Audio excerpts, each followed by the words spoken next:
In many African homes, parenting has long been shaped by a deeply rooted belief: authority is love, and discipline is the cornerstone of care. The old adage goes that a child's respect and obedience are the highest forms of love, and that silence is a sign of good upbringing. Many parents were raised in homes where love was expressed through strictness, where correction came with firm words, sometimes harsh measures, and control was the language of care.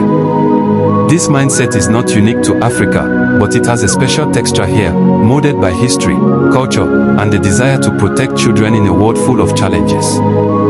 The lessons were simple: you obey because you must, you don't question your elders, and if you don't behave, you'll be corrected. It was understood that the world outside was tough, and children had to be hardened early. Showing softness, asking too many questions, or expressing doubt was seen as weakness or disrespect. For many, this was the only way they knew how to love. This was their heritage: tough love, discipline through correction, and respect earned through authority. But time has changed, and so must parenting. Yet, as the world turns, so too does the way we relate to our children. The challenges they face today are different in many ways, complex and nuanced, shaped by new ideas, technologies, and social dynamics. The children of today are not merely smaller versions of adults, nor are they simply to be molded through fear or strict obedience. We must understand that children are children. Their behavior, whether noisy, curious, defiant, or even seemingly rebellious, is not a sign of disrespect or rebellion but a natural part of their growth and development. Children are discovering their identities, exploring their worlds, and learning to navigate relationships. They are developing emotionally, socially, and mentally. This process cannot be rushed by force or silenced by punishment. As parents, the challenge is not to control, but to guide. Not to command, but to nurture. Not to impose authority out of fear, but to build trust through love. Unlearning the culture of forced adulthood. The idea that children must be made to behave like adults prematurely, forced adulthood, is one that many African parents inherited, often unknowingly. We grew up believing that raising a child meant training them to be good by using correction as the main tool. If a child questions or resists, they are seen as disobedient or rebellious. The child's voice was often drowned by the voice of authority. But what if this culture of force is actually doing more harm than good? What if beating, silence, and control are not the only, or even the best, languages of love? To break this cycle, parents must start by unlearning old habits and assumptions. Discipline need not mean domination or silence. Correction can be done in ways that respect the child's humanity. Discipline can be rooted in empathy, understanding, and patience rather than fear and punishment. This shift begins with a willingness to see children as whole people, worthy of respect, with feelings and thoughts that matter. Beating is not the only language of love. In many African families, the beating is often referred to as an expression of love, a way to show care by instilling values and obedience. Yet, love is vast, rich, and diverse.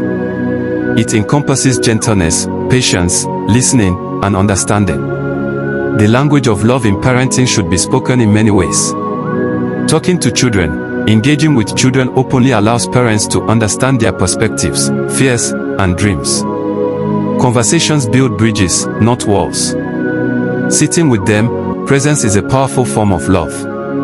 Spending quality time shows children they matter beyond obedience and chores. Asking questions, when parents ask instead of assume, they open space for dialogue and learning, fostering mutual respect. Guiding, not just commanding, guidance means walking alongside the child, not just giving orders. It invites growth through support. Correcting in love, correction does not have to hurt. When done with love, it teaches rather than punishes. This way, love becomes a two-way street, parents grow, and children flourish. Intentionality, the heart of modern parenting. To raise better children, parenting must be intentional. This means parents must be present, not just physically, but emotionally and mentally. It means choosing every day to engage with children with love and purpose, recognizing the uniqueness of each child. Intentional parenting requires patience, understanding that growth is a process, not a race. Presence, prioritizing time with children despite the busyness of life. Willingness to grow, recognizing that parents are not perfect, and that learning and adapting are part of the journey. When parents embrace these values, children feel safe and supported.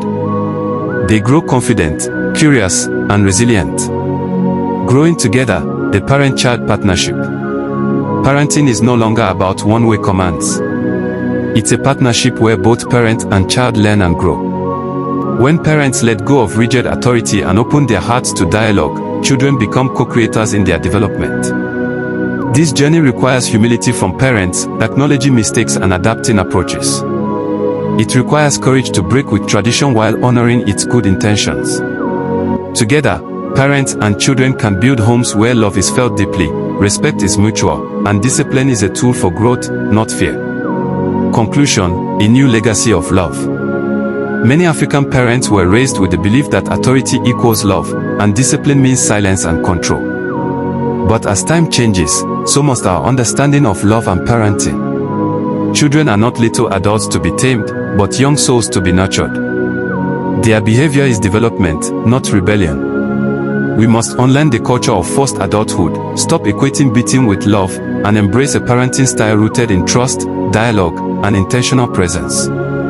To raise better children, parents must be willing to grow alongside them, talk to them, sit with them, ask questions, guide with love, and correct with kindness.